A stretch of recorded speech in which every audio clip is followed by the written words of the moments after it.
Apologies for being a little tardy. Just dealing with some random things. I don't have anything off the top.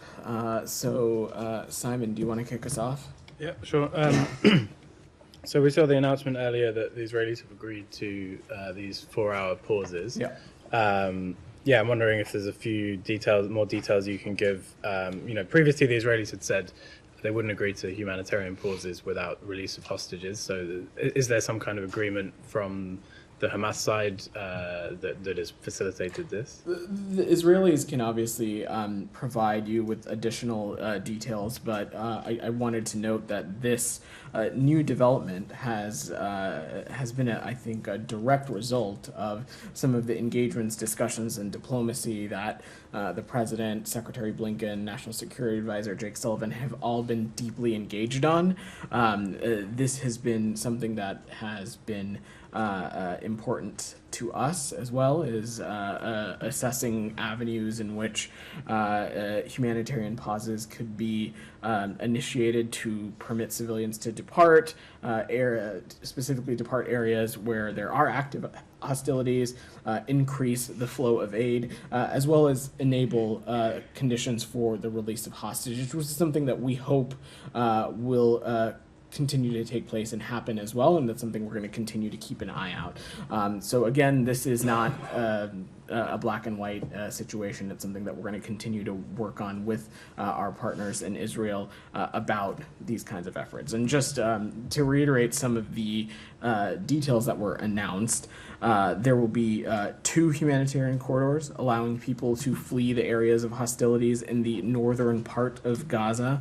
The first such corridor, open between 4 and 5 hours every day for the past few days, has already enabled many thousands of people to reach safer areas.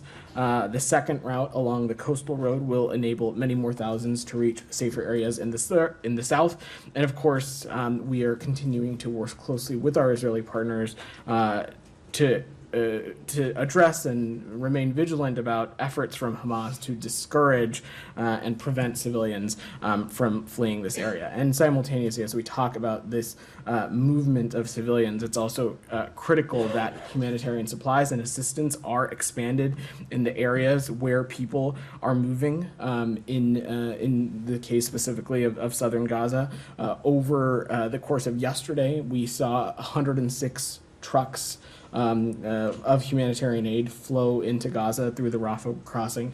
Rafah crossing remains open today for the inflow of humanitarian aid, as well as the safe departure of foreign nationals. So we'll continue to work towards this and make sure that there is apt flow each day. So the Rafah crossing is open in both directions now? That is our understanding. That is right. As I said from here yesterday, that it had been closed given some security circumstances. Our understanding at this point is that it is open for the influx of aid and also for foreign nationals to depart. And just on the humanitarian pauses, so one of the images that people have been seeing a lot is a lot of people moving from the north of Gaza to the south. What's the U.S. position on, how will these people have some kind of right of return to their, a lot of them are already displaced people from many years anyway, but is there some way that you, in your talks with the Israelis, that you're able to say, anyone who leaves northern Gaza City now during this operation will have the right to return to where they were living before?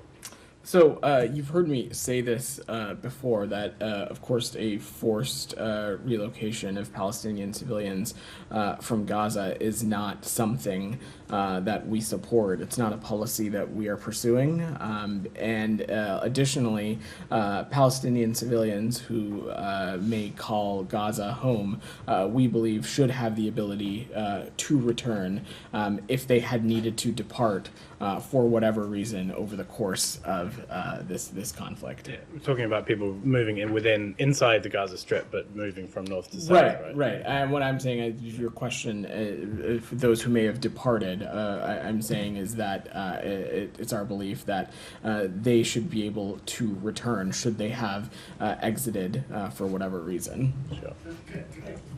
Go ahead, Said. Thank you. Yeah. I appreciate it. So you're telling Simon, I mean, in your response to Simon, you're saying that the U.S.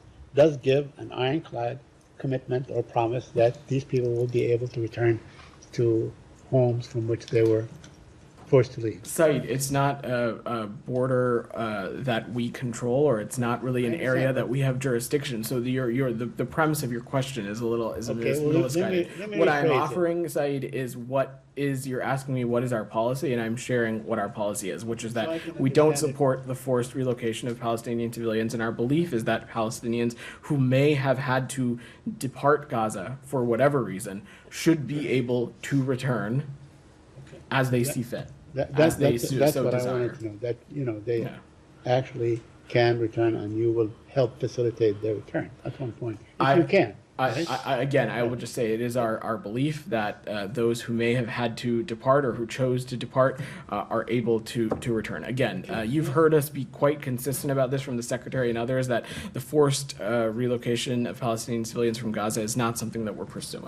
On the ceasefire, if I may, just follow up with a couple of questions. On the ceasefire, 4 hours, do you believe that the 4 hours are sufficient to get the kind of aid that you want to get through? Saeed, we believe that this is an important step in the right direction. We believe that it is a byproduct of the U.S. government and this administration's efforts in the region. Diplomatically, what the President, Secretary Blinken, and others have been doing around the clock. Of course, we are going to continue to want to see more. We have not parsed our words about the dire humanitarian circumstances in Gaza, and it's something that we're going to continue to engage on with the Israelis on what other avenues are available for ensuring access to humanitarian aid and humanitarian pauses that will allow for the safe movement of civilians. This is a welcome step in the right direction, and we, of course, are going to continue to work with our Israeli partners on what other avenues may be possible. My last issue is, Israel often, and you guys from this podium and other podiums often accuse that Hamas is using people as human shields and so on. They were saying that in Shifa Hospital there was a photograph or surveillance of a manhole and turned out to be just for water. Let me ask you something. Do you have a definition to what is a human shield? Said, it is important here when we talk about this. We don't. This isn't, and you've heard me say this before this week. This is not hyperbole. It is fact. Hamas is a designated terrorist organization. It's been a designated terrorist organization since 1997 and has been so over the course of multiple administrations of varying political parties. And we know that there is a vast network of Hamas integrating itself through civilian infrastructure, co-locating itself with key civilian infrastructure, using Palestinian civilians as human shields by doing so, by co-locating itself in such ways. Okay, I just want to remind you that this term was actually invented by Mahatma Gandhi when he was fighting the British, but I'm not going to go into the history and so on. But also I want to remind you that, in fact, in the Israeli-Palestinian context, it was the Israelis who introduced the term and the activity. They would bring in the kids, tie them to the jeeps and so on. There are plenty of pictures that I can send you and share with everybody here to disallow or to prevent the other kids from throwing stones at them. They're the ones that actually introduced this Let's not in lose this sight context. of the fact. Let's not lose sight of the fact that Hamas has brought this war to Gaza, and they are a terrorist organization that is hijacking the political future of the Palestinian people. Vedant, just my last point. The Israeli Defense Ministry is really located in a densely populated area. So if the situation was reversed and somebody somehow struck a rocket onto that thing and civilians were killed, would you call that a human shield? Would you call that the Israeli Defense Ministry is practicing a human shield? In any circumstance, in countries around the world, we have been incredibly clear about the moral imperative to ensure that steps are taken so that civilian casualties and impacts on civilians are minimized. Can I come to you right after Nick? Nadia, go ahead. Yeah. Following up on this 4-hour humanitarian pause, the White House said that it's going to start today. So it's like around 8:30, I think, in the evening now in Gaza. So do you still believe that's going to start today, implemented today? I have no different update. That's our understanding.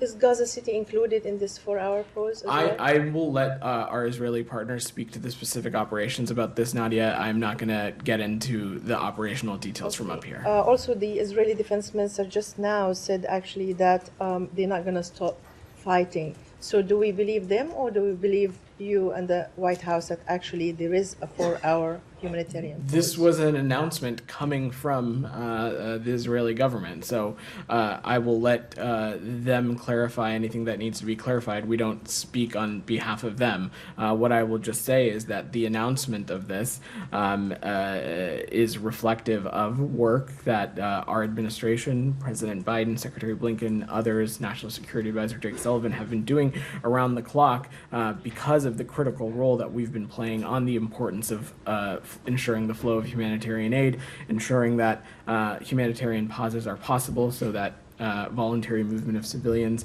is able to take place and potentially allow for the conditions to be created for hostages to be There's going to released. be 2 corridors for people to go from north to south. So when they leave via the sea or the other route, do you think, where are they supposed to go? Because if we think there is no water, no electricity, so they're going to be in the open air? I'm just like practical question. I totally understand your question, and again, I will leave it to our Israeli partners to speak to the specifics about this. And one final thing And then, about the hostages. one final one. Yeah, about the hostages. Do you think that Islamic Jihad, who seems to be holding other hostages, not just Hamas, is this other routes that the U.S. is following with mediation, maybe perhaps in Lebanon or elsewhere? There's other channels, not just through Egypt and Qatar? I'm just not going to get into the ongoing and sensitive efforts. We have actively been working to release all the hostages in Gaza, including those Americans, and we've been clear that the U.S. supports humanitarian pauses to get hostages out, but I'm not going to get into the specifics of any of that ongoing work. Nick, go ahead. Somewhat Patiently had related. your hand up. Thank you. Yeah. There are also negotiations for a 3-day humanitarian pause for the release of about a dozen hostages, according to sources who are involved in those negotiations. Is that in any way connected to these 4-hour pauses that were announced today? If so, how? And if not, can you shed some light on the negotiations? Our hope is that conditions can continue to be created that would eventually get us to a place where some of these hostages can be released.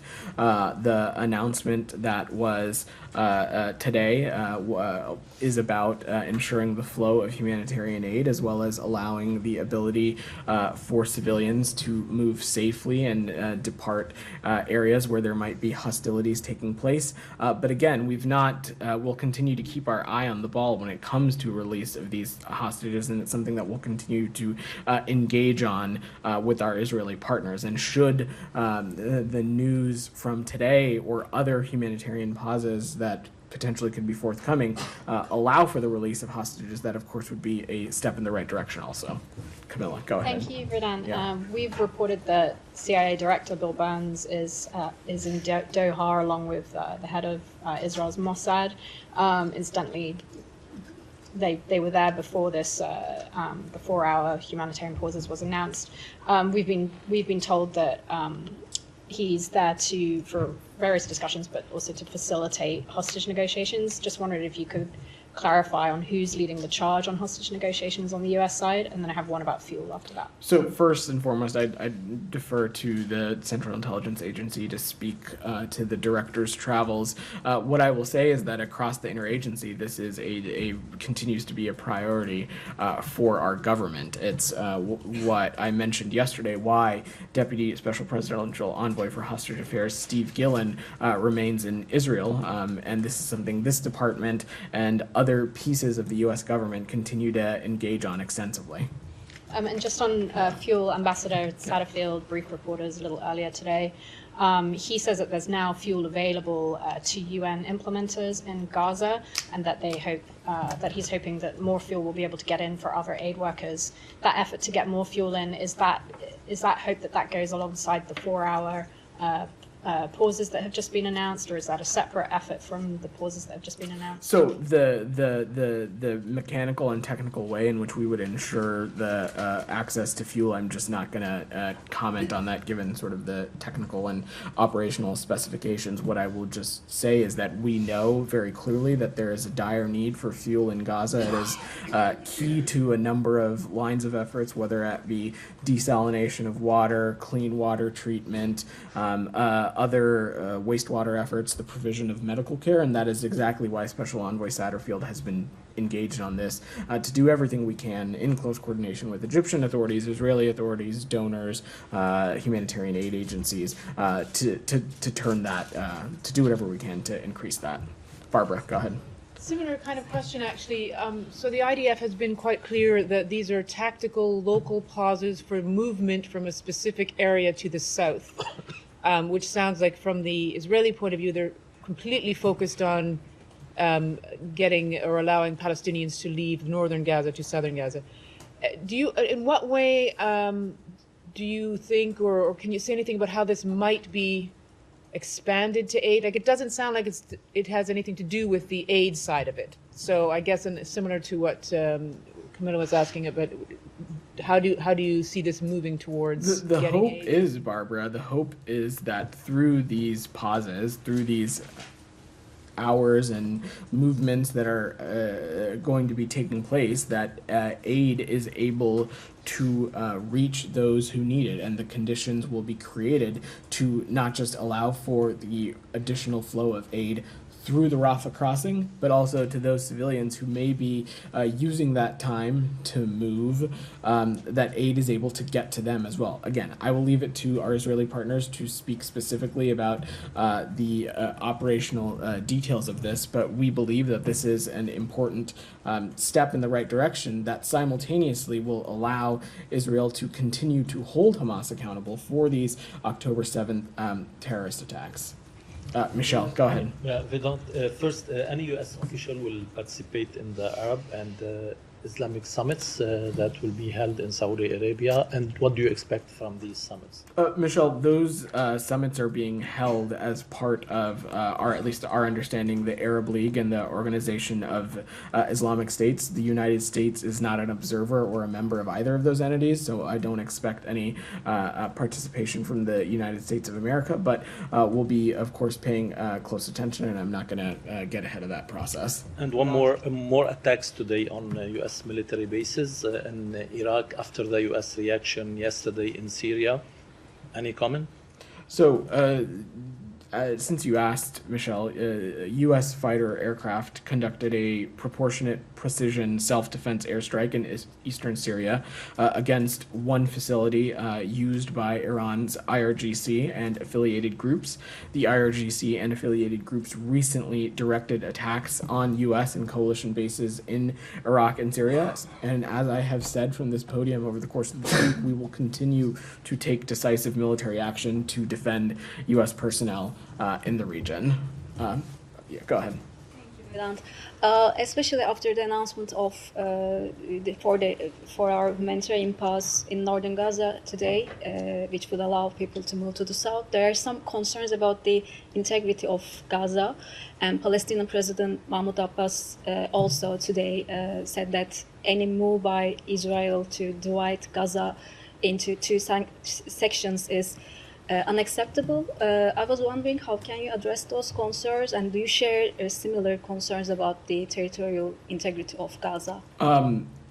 Rabia, I assume you saw the Secretary's comments in Tokyo yesterday morning, and I think it was a very clear laydown of what we see as steps that can be taken to ensure that this crisis never happens again, and that is setting conditions for durable peace and security. And of course, part of that is considering and thinking about the future of Gaza. And I just was very clear that first, no forcible displacement of Palestinians from Gaza continues to be something that we feel very strongly about.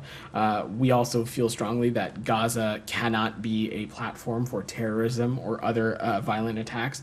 We also feel that no reoccupation of Gaza after the conflict ends is something that can happen either, as well as no attempt to blockade or besiege Gaza. We think that these are principles that will help set the conditions for a durable peace and security for the region. One more, please. Sure. I wanted to ask if you have any comments on Israeli War Cabinet Minister Benny Gantz's remarks today, in which, in a tweet, he said journalists who covered the October 7 attack and did not intervene, quote unquote, are no different than terrorists and should be treated as such. Do you have any reactions on that? I've not seen those comments, so I don't have any immediate reaction to offer you for that. Sam, go ahead. Thank you. You just said you're for a durable peace and security, and you want Israel to abide by international law. I'm going to pick up where I left off yesterday. Does the U.S. recognize the Fourth Geneva Convention as applying to Gaza and the West Bank? Sam, I'm not going to get into the specifics of the legal aspects of this. I would have to double check for you. But what I will just say is that we have made take clear. Up a lot of time if we're going to just Great, repeat. we can. No. I mean, I'd like to move on if we're Okay, going to, wonderful. if you're just going to repeat. It has been long-standing U.S. policy that the Fourth Geneva Convention does apply. Indeed, if the Fourth Geneva Convention doesn't apply, it's not clear to me what legal constraints there are on Israel. The Hansel memo was issued by Cyrus Vance when he was Secretary of State. That was U.S. policy. That's been U.S. policy. Pompeo seems to have said, we're not going to abide by this.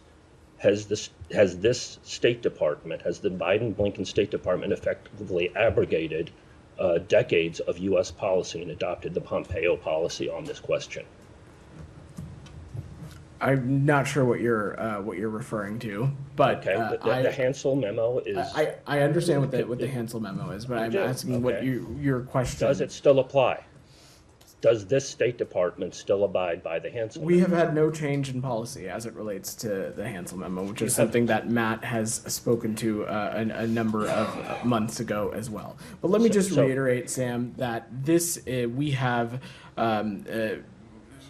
From the forefront of this conflict, we have talked about very clearly the need for ensuring that this military operation is conducted in accordance with international law. That's something we continue to talk about. You We won't say that you'll continue to that you abide by recognize- that today. But which law? Which law? The Fourth Geneva Convention or not? Go ahead, Alex. Which law?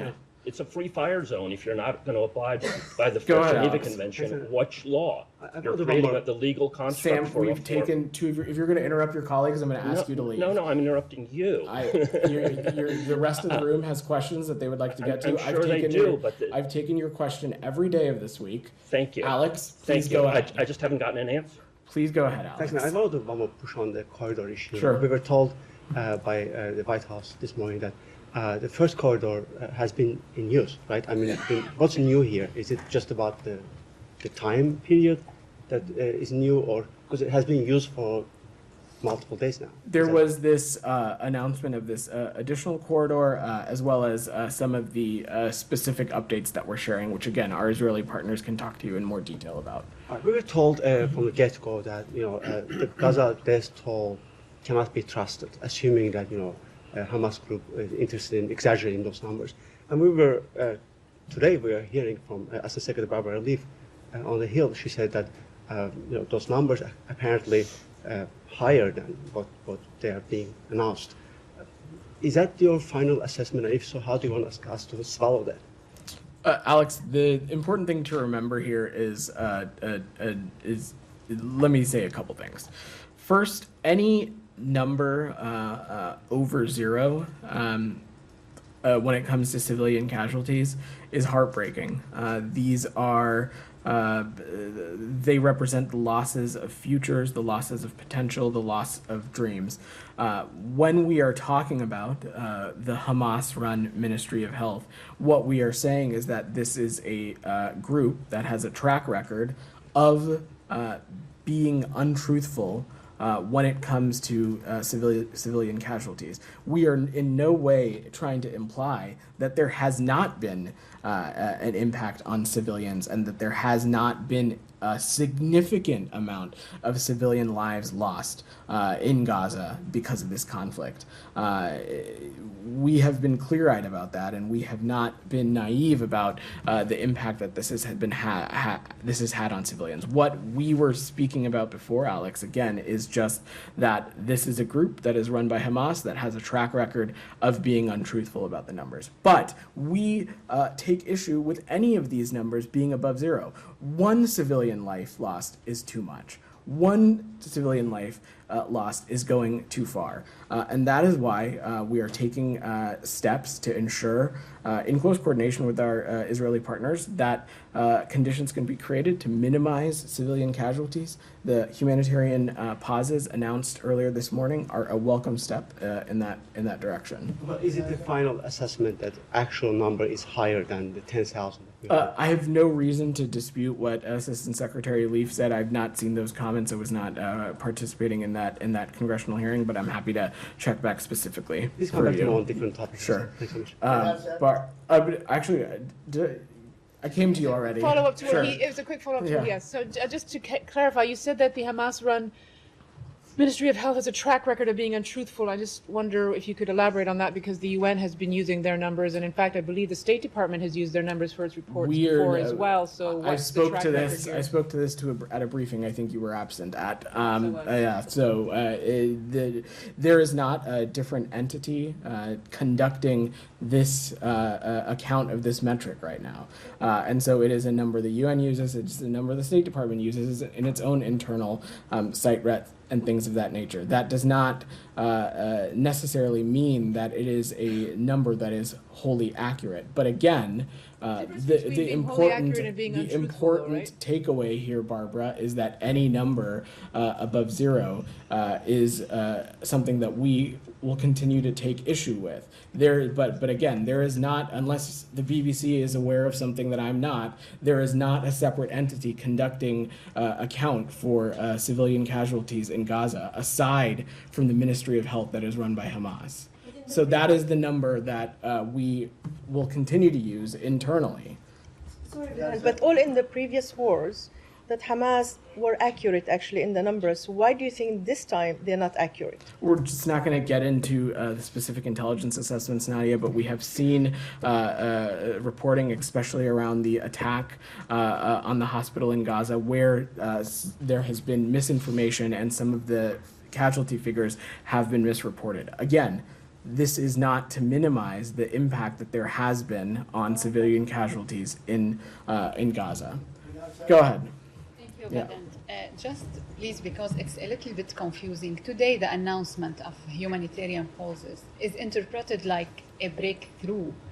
I mean, what if you can walk us through the difference between what's happening now, because we are seeing humanitarian aid entering to Gaza. Some civilians are able to depart, but they are not safe all the time. So is it a breakthrough? I mean, and what's the difference between what you announced today and what we are looking or waiting for in a potential deal on hostage 3 days of humanitarian pauses? We think that this is a result of our diplomacy and our engagement in the region, and this is something that the Secretary of State, President Biden, Jake Sullivan, others have been very direct about with their counterparts in the Israeli government about the need for pauses and efforts like this. Yes, there has been humanitarian aid flowing into Gaza. Yes, there has been the ability for Palestinian civilians and foreign nationals to be able to not just move within Gaza, but also those who have an intended wish to do so to depart Gaza.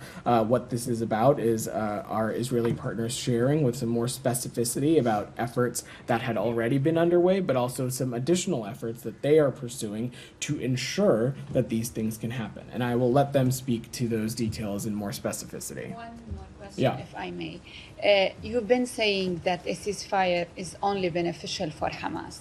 Do you assess that the current situation is beneficial for Israel, militarily and strategically speaking? I'm not going to opine or comment on the specifics of the military operation. What this is about is ensuring that Hamas is never able to repeat the attacks of October 7th again, which is what a unilateral ceasefire would allow them to do, allow them to regroup, re-strengthen themselves, position themselves to carry out its stated intent of continuing to attack violently against the Israeli people. Goyle, go ahead. Two questions, please. Yeah. One, as far as Secretary's visit to India is concerned, if there were issues discussed like these terrorist organizations, they keep attacking like India, 26/11, 9/11 US, and now 7/10 in Israel, among other countries, and they keep changing their names. You can ban them, sanction them, anything you can do. So where do we go from here? Future, then they will hold innocent hostages, and then they want to trade them in. Secretary Blinken is heading to New Delhi as part of the 2+2 security dialogue with Secretary Austin, and so I have no doubt deepening our security cooperation will be a topic that is discussed by Secretary Blinken, Secretary Austin, and their counterparts in the Ministry of External Affairs and Ministry of Defense. I will let that trip play out before we share further, but I have no doubt that cooperation, especially in the counterterrorism space, is something that will come up in areas where we can potentially deepen our partnership. Second question, sir. As far as the nuclear weapons of Pakistan are concerned, one minister in Pakistan said that we are not obligated not to sell Ukraine nuclear weapons because we have not signed NPT. And because of the cash flow problem in Pakistan, there is a discussion between Ukraine and Pakistan because ministers met in Pakistan. So what do you have any about these comments? I'm sorry, I didn't catch the first Nuclear part of the weapons question. Pakistan want to sell to Ukraine, and Pakistan's minister said that we are not obligated to any international pressure because we have not signed NPT. I have not seen that report, and so I'm not just going to hold back on commenting on it until I see it. Sure, go Thank ahead. you so much about Southeast Asia. What I want to ask you that before I ask you, let me tell you that with the support of USA, Bangladesh government took a zero tolerance policy in combating terrorism and radicalism. Media reporting the achievement positively contributes to the counterterrorism effort and national interest of USA. How do you evaluate the achievement of the current government about this matter? So I will speak about this in broad terms that you've heard me say before, that last year we celebrated 50 years of diplomatic relations with Bangladesh, and of course that this is a country that we're looking to continue to deepen our relationships and partnerships with, as there continue to be a number of areas, including trade, cooperation in the climate space, cooperation in the security space, and otherwise, where that potential exists. Thank you so much. I have one-line question. Do you support the unelected caretaker government in Bangladesh as opposition demanding before the general election? Thank you. I'm pretty sure I answered this question yesterday, or the day before that, or the day before that. Sorry for interrupting. We are getting answer every time that everybody wants in Bangladesh free and fair election. But the question is, if you support unelected caretaker government or not? Yes or no? As you've heard us say, we do not support a particular government or a political party or candidate in any country that in areas where there are elections ongoing, our goal and intent is for these elections to take place in a free and fair way that respect the will of the people of that country. Go ahead in the back. Thank you so much. Yeah. Thank you. Yeah. During a press conference in Seoul, Secretary Blinken said that the United States is seeing and witnessing Russia providing technology and support to North Korea for its military programs. So I'm wondering, can you give us more clarity on what support and what technology being provided to North Korea? And I have another question. Sure.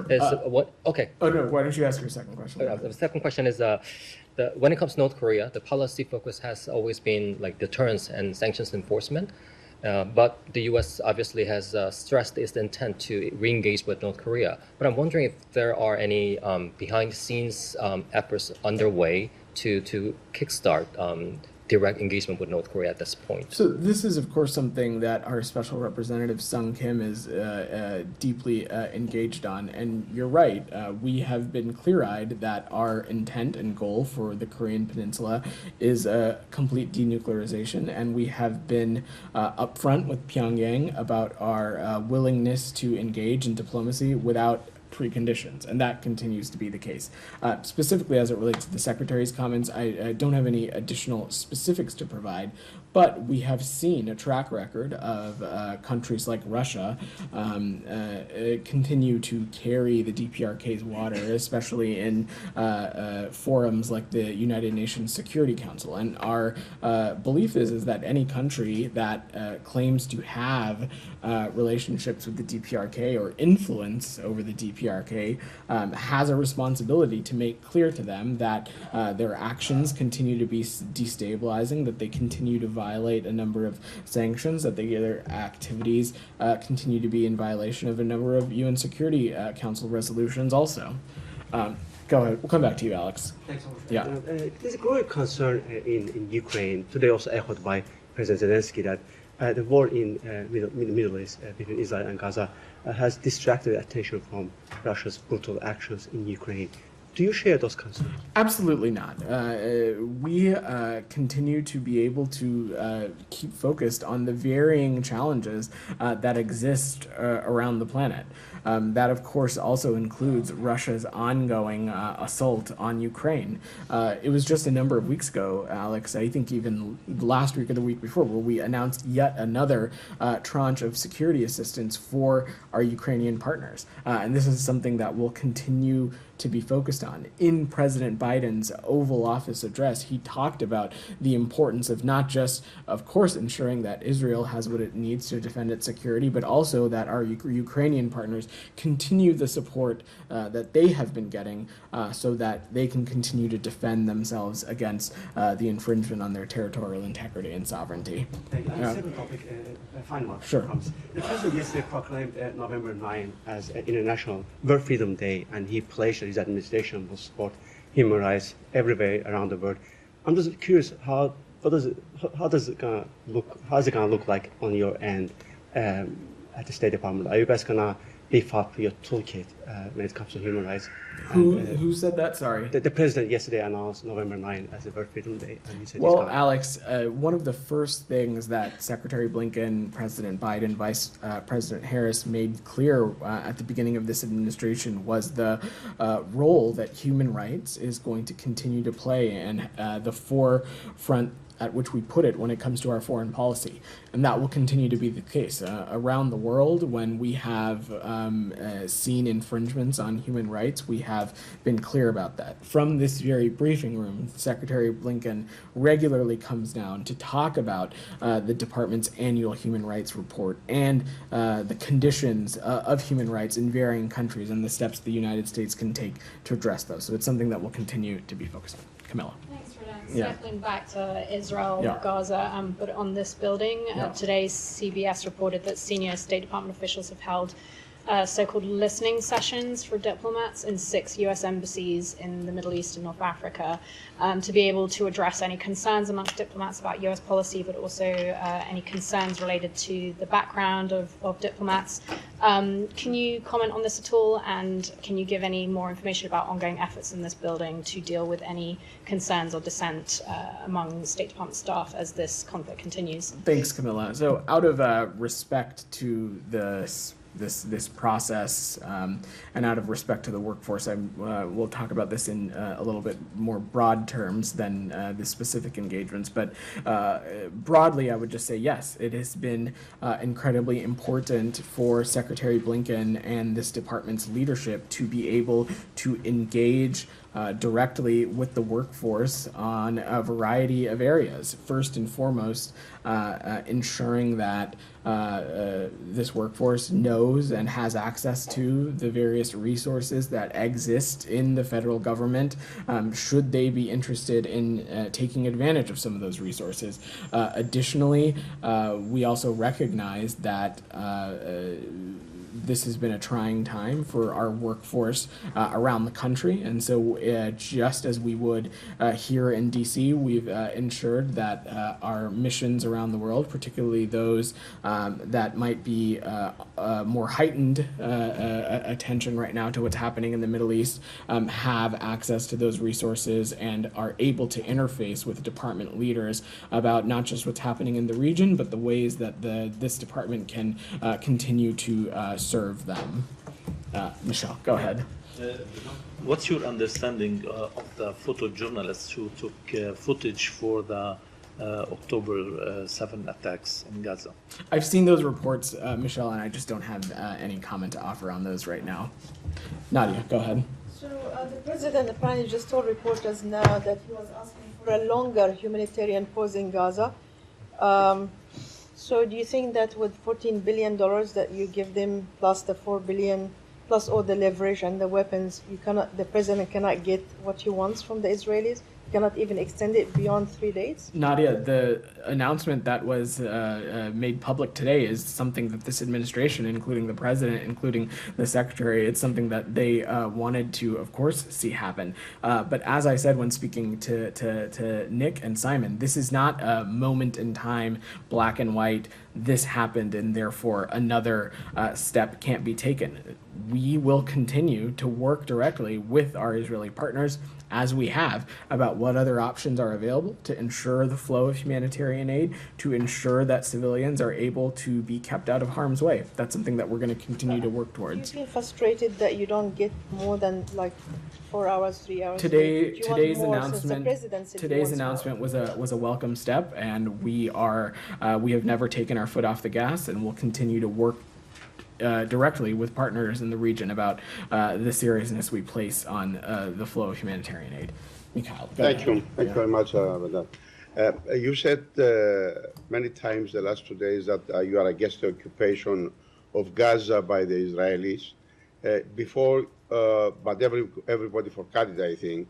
You said that you are against the occupation of Ukraine by the Russians. And in my opinion, you are very right to say that. But can we say that you are also against all the occupations in the world?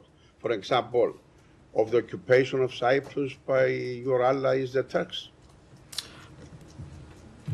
Mikhail, each circumstance is different, and it would be inappropriate for me to offer a broad brush comment like that on every case across the world. Another question, please. Yeah. Do you have any good news, maybe, to share with us about Sweden joining NATO, for example? Can you tell us if Hungary has removed the obstacles, if Turkey removes the obstacles? Any news? This is something that our diplomats in Ankara and Hungary are continuing to work around the clock. The secretary raised this with Foreign Minister Vedant on his travels. Of course, this is something we have not held back the importance that we have placed on seeing that Sweden ascend to NATO as swiftly as possible. We have long felt that the conditions laid out under the trilateral memorandum of understanding under the Madrid summit have been met, and that Sweden is ready to be a NATO ally. Go ahead. Thank you. Yeah. The question is about Russia and Latin America. Sure. 2 days ago, the State Department alerted about a disinformation campaign happening in different media markets in Latin America with nefarious purposes, allegedly by Russia. Can you detail the specific media markets that you're worried about and the nature of this campaign? I'm happy to check with the Global Engagement Center about specifics that we can share. We can follow up with you on that. Go ahead. Thank you for taking my question. So I have some questions about the upcoming APEC summit. So I know that you guys don't want to get ahead of the president and the secretary's schedule, but I'm wondering if you can share some details about what might be the top topics or issues that can come up during the summit, especially with regard to the meeting between President Biden and the Chinese leader Xi Jinping. Well, you're right. I'm absolutely not going to get ahead of the president's schedule or the secretary's own schedule as well. But let me just say that we are thrilled to be serving as APEC's host this year. And the Leaders Week is going to mark the culmination of our efforts as it relates to APEC. And we have been focused on showcasing and highlighting our economic leadership as well as our commitment to multilateral engagement in the Asia Pacific and the world broadly. And we believe that APEC is an opportunity to highlight the direct benefits of the international economic engagement and some of the things that the United States has been leading on. So I would say tune in next week and we'll have more to share over the course of the summit. And secondly, so reportedly President Xi and President Biden will, the meeting between them will result in an announcement to resume military-to-military communication between the two countries. Is that the case? Can you confirm? Again, I think I just said I'm not going to speak to the president or the secretary's schedule. I will leave it to the White House to announce any plans for the president. So. You got two questions already. Go ahead, just from the back. Thanks.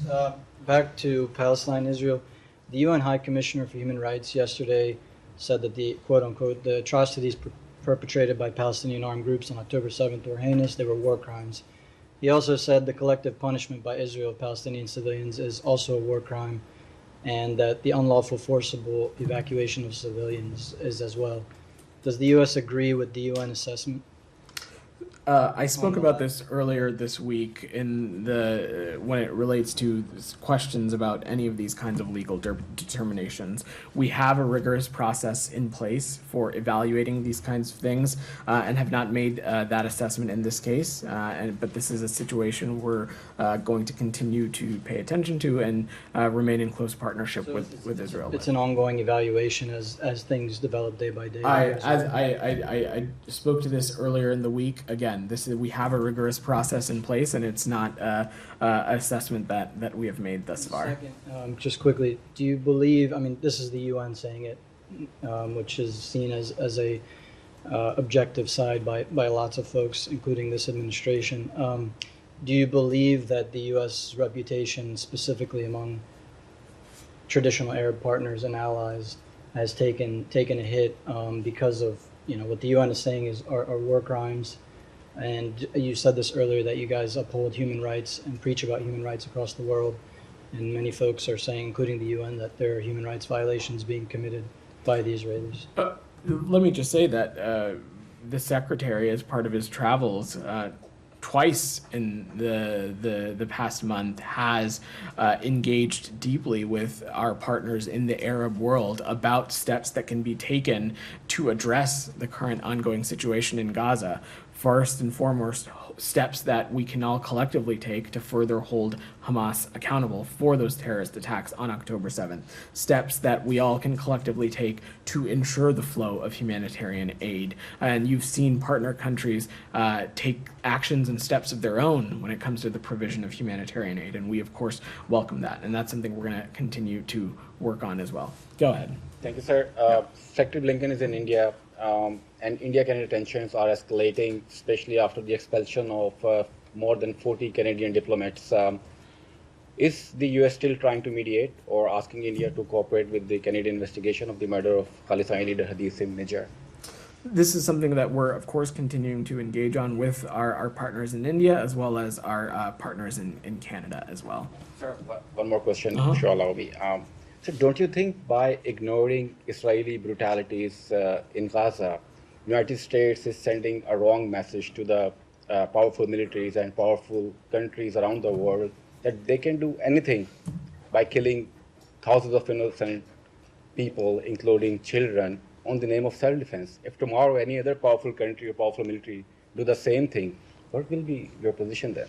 From podiums across this government, you have not seen us parse our words about the moral and strategic imperative to minimize and take steps to ensure that civilian casualties aren't taking place over the course of this conflict. And that's something that we're going to continue to raise directly with our Israeli partners. You've seen us do so. We've laid out steps that could potentially be taken to minimize this. We welcome the news today on the humanitarian pause, and we'll continue to work at this. Last question, Simon. To come back to this phrase, you talked about the rigorous process that's in place to assess in different situations, crimes against humanity, genocide, those kind of things. To just clarify, it sounded like there is a rigorous process in place to make those determinations, but you haven't initiated a process. That is correct. I think a colleague from your exact newsroom asked the same question a couple days ago. Question, so No, I'm not at all. I'm not at all parsing the importance of the question. I just think I've spoken to it a couple times this week. So I'm not going to get into the specifics of those rigorous processes. These are internal deliberative processes. Right. That is as a par for the course when we talk about the ways in which we go about this. But there is a rigorous process in place, and we have not come to that conclusion in this specific case. Whose decision is it to initiate that rigorous process? It is a process across the interagency, is my understanding, but I'm happy to see if we have any specifics we can share. Can you say sort of, it would be something initiated by the Secretary of State to say, we're going to look into I don't want to misspeak the specifics of the parameters of how they work, so I'm happy to check back and get back to you in a broad sense. You were asked about it a couple of days ago, so I thought you might have had a chance to. Again, I'm happy to check the specifics for you. Sure, thank you. All right. Thanks, everybody.